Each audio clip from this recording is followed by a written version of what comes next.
Cate Blanchett est l'une des actrices les plus récompensées au monde.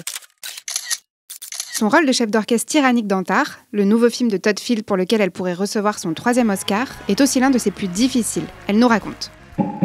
His faith in me gave me the courage to approach it because it was a terrifying prospect. I thought this is really going to be the one that kills my career, but I was going to die trying, you know.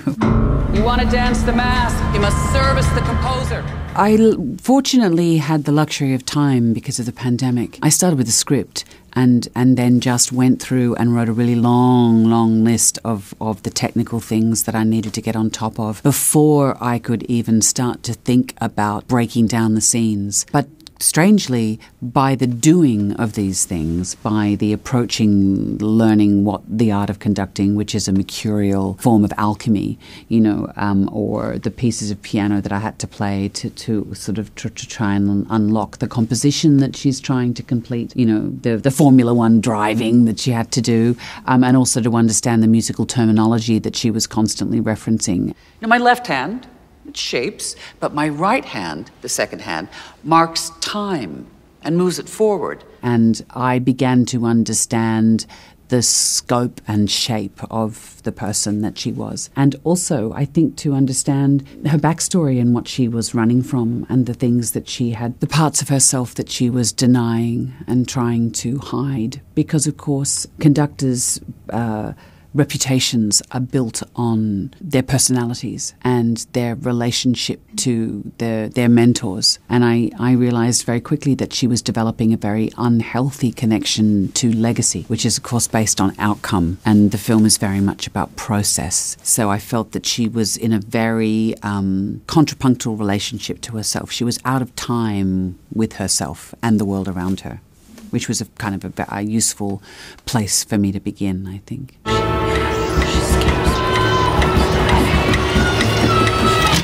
The scenes of conducting the orchestra presented a singular challenge, because I was faced with a real orchestra having to make the music with them, and that was a real test of my preparation, conducting preparation.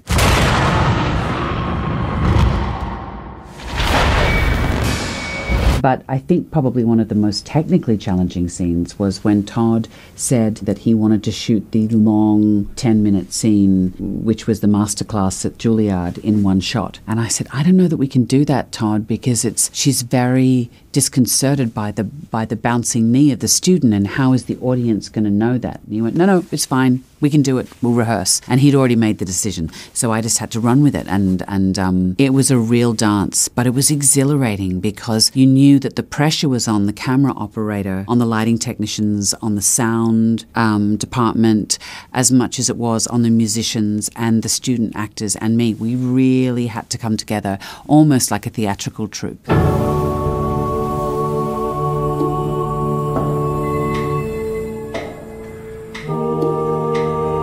You know, his ability and facility as a jazz musician, I think, really influences the way he writes. The story is amazing, but everyone speaks in the same rhythm. Everyone thinks in the same rhythm, whereas Todd is creating a symphony in a way, in the way he writes. And so the film made rhythmic sense as much as it made sort of intellectual, psychological sense.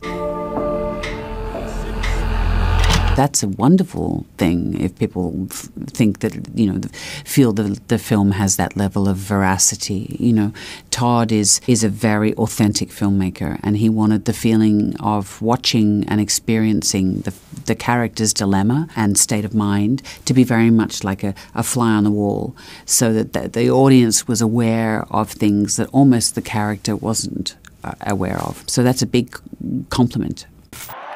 Konbini!